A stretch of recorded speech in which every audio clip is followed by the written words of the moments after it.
Hello friends, आज हम आपके लिए लेकर के आए हैं राजस्थान का एकीकरण। आज हम इस वीडियो लेक्चर में चर्चा करेंगे द इंटीग्रेशन ऑफ राजस्थान के बारे में, राजस्थान के एकीकरण का इतिहास, राजस्थान के एकीकरण के चरण और एकीकरण से संबंधित महत्वपूर्ण बिंदुओं के बारे में इस वीडियो लेक्चर में हम विस्तार से चर्चा करेंगे। आइए एक एक करके विस्तार से हम चर्चा करते हैं। सबसे पहले हम बात करेंगे राजस्थान के एकीकरण के इतिहास के बारे में। वर्तमान राजस्थान जो है, भारत की आज़ादी से पूर्व राजस्थान विभिन्न देशी रियासतों व ठिकानों में बंटा हुआ था। आज़ादी से पूर्व देशी रियासतें थी जिनकी संख्या 19 थी और 3 ठिकाने और एक केंद्र शासित प्रदेश में हमारा प्रदेश विभक्त था। 3 ठिकाने थे, नीमराणा अलवर, कुशलगढ़ बांसवाड़ा, लावा टोंक और एक केंद्र शासित प्रदेश था मेरवाड़ा अजमेर। सरदार पटेल के आग्रह एवं दबाव के फलस्वरूप विभिन्न चरणों से होते हुए 1 नवंबर 1956 को राजस्थान अपने वर्तमान स्वरूप में आया। उस समय ब्रिटिश प्रधानमंत्री था एटली। एटली ने संसद के अंदर 20 फरवरी 1947 को घोषणा की कि जून 1948 तक हम भारत की शासन व्यवस्था भारतीयों के हाथ में हस्तांतरित कर देंगे। थोड़े समय बाद इंग्लैंड में जुलाई 1945 में प्रधानमंत्री चर्चिल, जो कंजर्वेटिव पार्टी का था, उसके स्थान पर नया प्रधानमंत्री बना क्लीमेंट एटली, जो लेबर पार्टी की सरकार बनी और वहाँ लेबर पार्टी की सरकार के क्लीमेंट एटली को प्रधानमंत्री बनाया गया। क्लीमेंट एटली के समय तत्कालीन गवर्नर जनरल थे लॉर्ड बेवेल।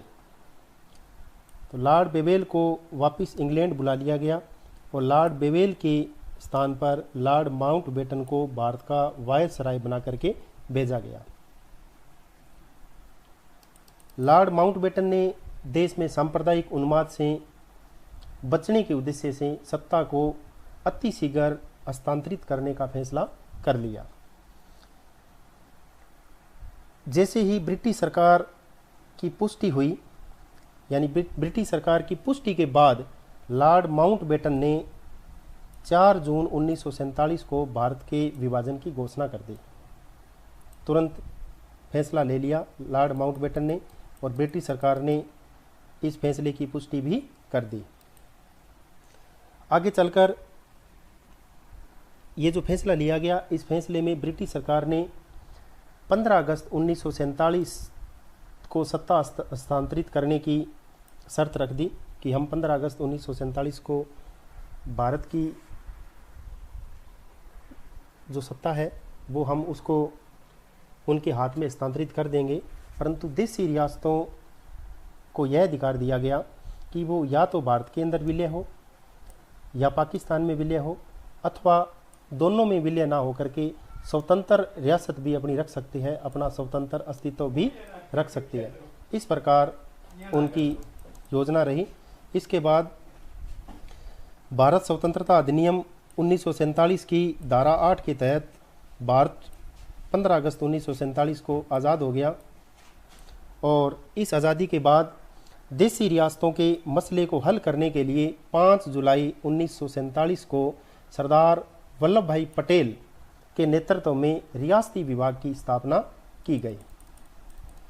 यानी ये जो देशी रियासत थी, इनमें हमारा भारत विभिन्न देशी रियासतों में, ठिकानों में और चीफ जो क्षेत्र था, जो केंद्र शासित प्रदेश था, सीधा जो केंद्र के अधीन था, उनमें बंटा हुआ था।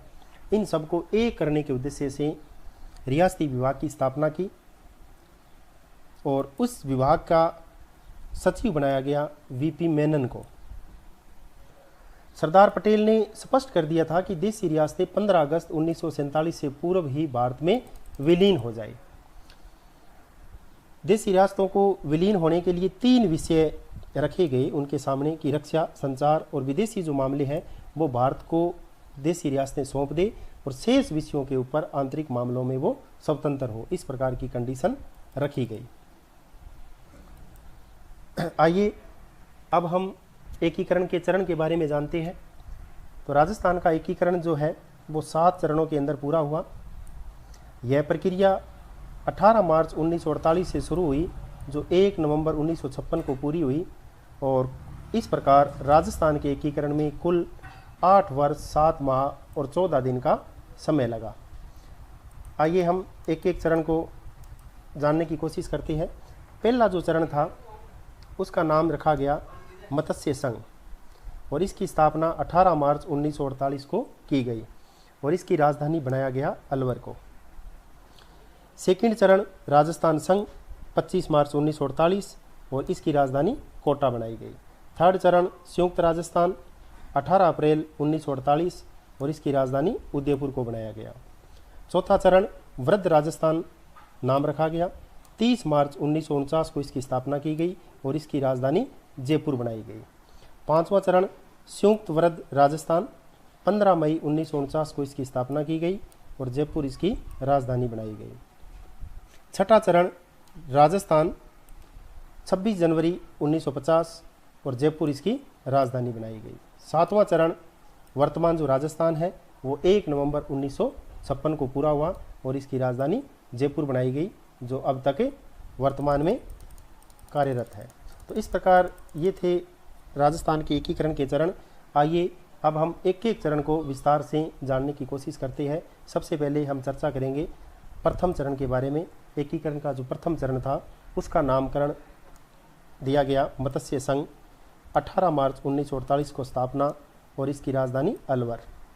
इस मत्स्य संघ के अंदर जो रियासतें थी वो थी अलवर, भरतपुर, करौली और धौलपुर। 4 रियासतों को शामिल किया गया और नीमराना ठिकाने को मिलाया गया। इस रियासत का उद्घाटनकर्ता थे NV गोडगिल और इस रियासत के प्रधानमंत्री बनाए गए शोभाराम कुमावत को, जो अलवर प्रजामंडल से संबंधित थे। मत्स्य संघ के राज प्रमुख के पद पर विराजमान हुए उदय भान सिंह, इनको राज प्रमुख बनाया गया। ये धौलपुर के शासक थे और इस रियासत का नामकरण KM मुंशी के कहने पर किया गया। तो ये था पहला चरण, एकीकरण का फर्स्ट चरण। सेकंड चरण के बारे में हम जानते हैं। सेकंड चरण का नाम रखा गया राजस्थान संघ। 25 मार्च 1948 और इसकी राजधानी कोटा।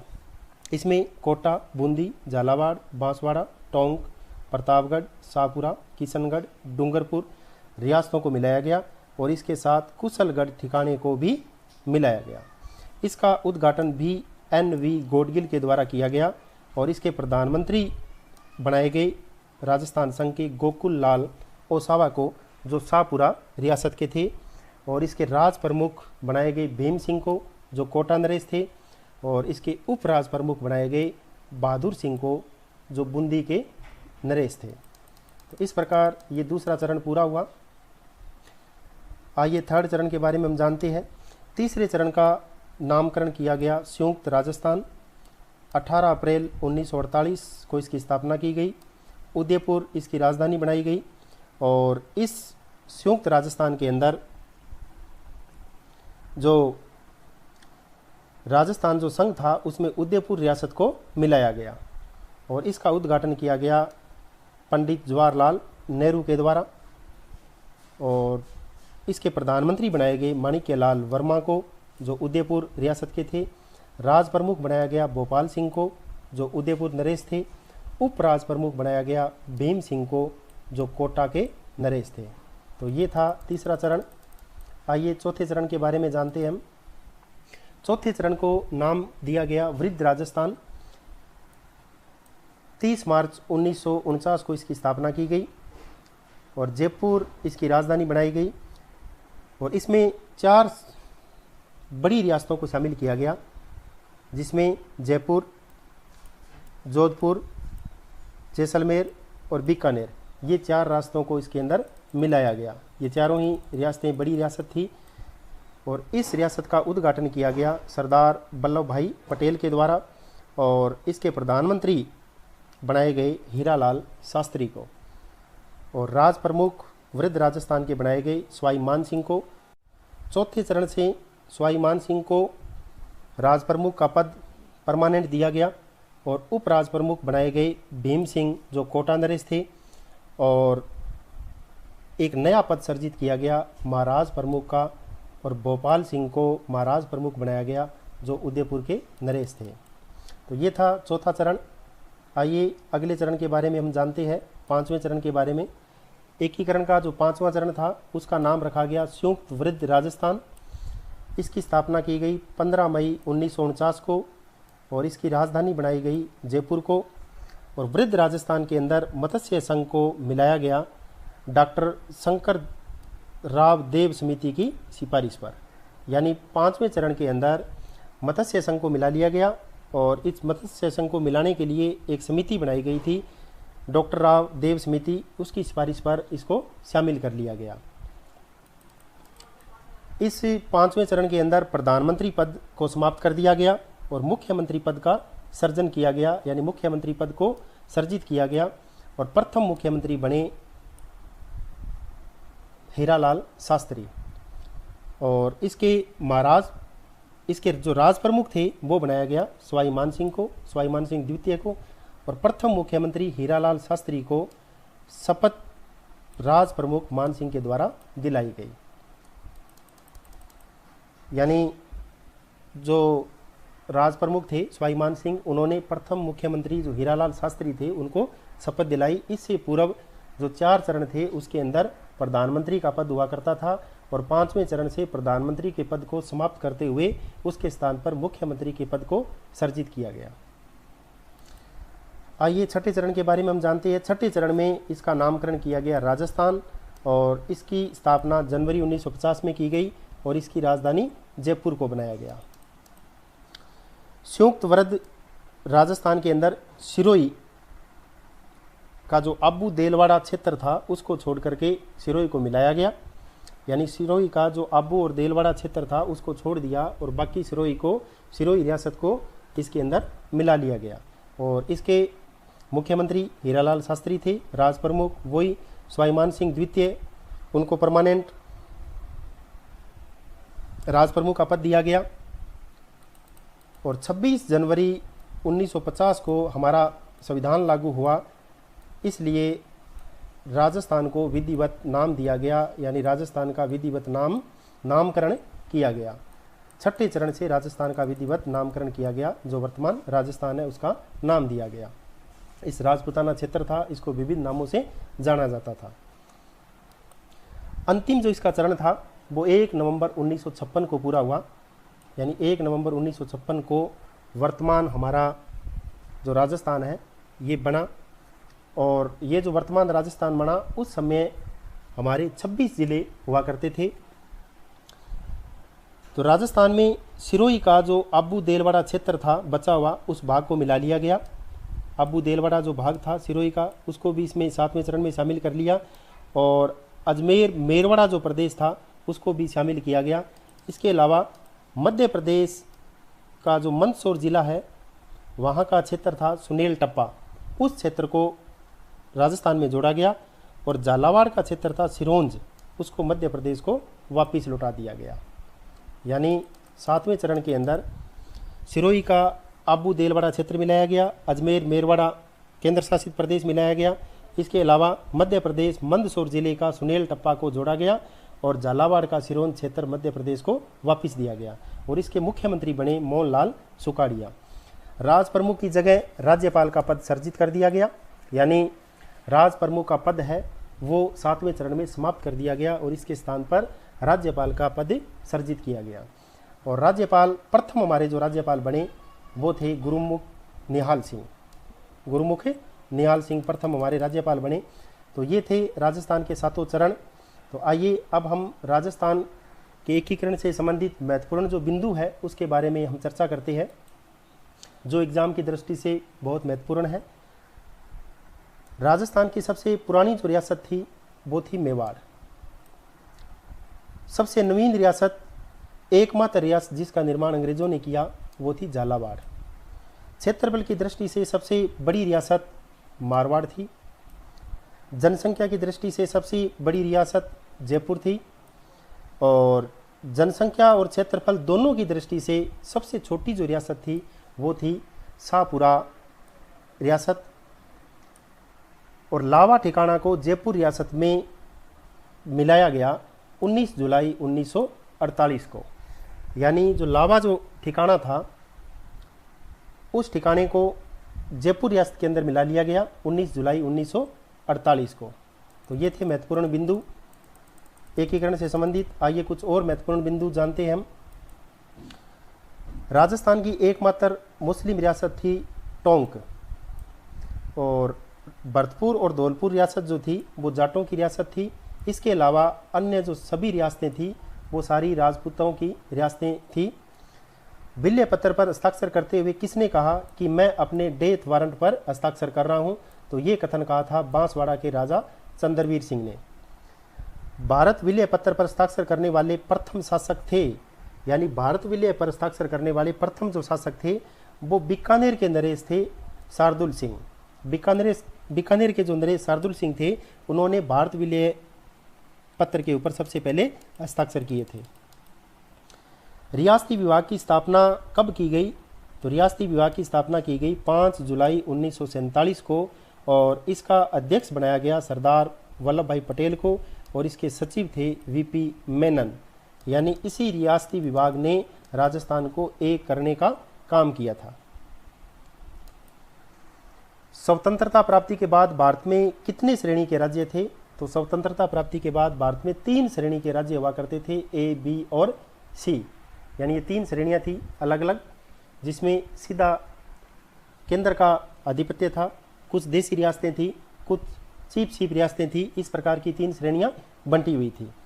राज्य के अंतिम शासक जिसने भारत संघ विलय पत्र पर हस्ताक्षर किए वो थे धौलपुर रियासत के शासक महाराणा उदयभान सिंह। यानी उदयभान सिंह ने भारत विलय संघ पत्र पर अंतिम साइन किए थे, अंतिम शासक थे।